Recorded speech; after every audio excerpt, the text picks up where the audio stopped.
بصوا بقى النهارده انا اكتشفت لكم محل حلو جدا، وانتوا عارفين طبعا انا بحب ايه تبقوا معايا الحاجات اللي انا بشوفها.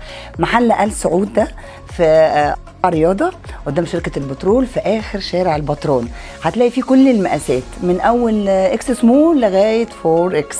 فانا هوريكم الحاجات اللي عندهم. اولا ده الفستان ده من عندهم، انا حبيت بس اوريكم الاول الشياكه والجمال.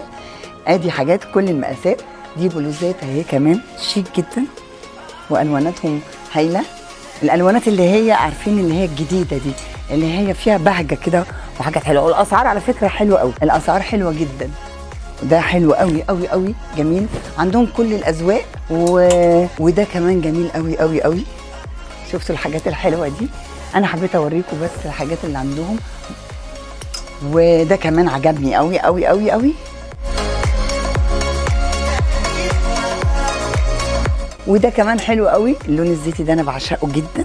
تقدري تلبسيه كده على كلون على بنطلون، هيبقى حلو قوي. وطبعا في حاجات كتيره قوي قوي قوي في المحل. وده كمان حلو قوي قوي، ده لونه حلو قوي مبهج. الالوانات بتاعت الصيف طبعا عشان انتوا عارفين البهجه في الصيف. او بعدين عندهم عبايات كمان، يعني مش بس حاجات مودرن، لا وعندهم عبايات كمان. هنا بصي تحفه وموضه.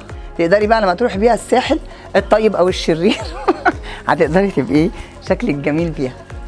وايه تاني؟ عندهم حاجات كتير انا مش عارفه انقي ايه ولا اخد ايه ولا اعمل ايه. كل حاجه عندهم حلوه وشيك ورقيقه وسيمبل كده. ده كمان حلو قوي قوي قوي قوي قوي.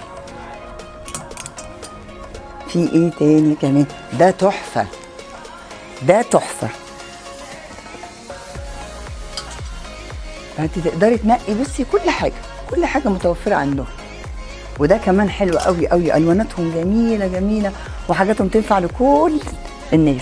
تعالوا جربوا وقولوا لي ايه رايكم.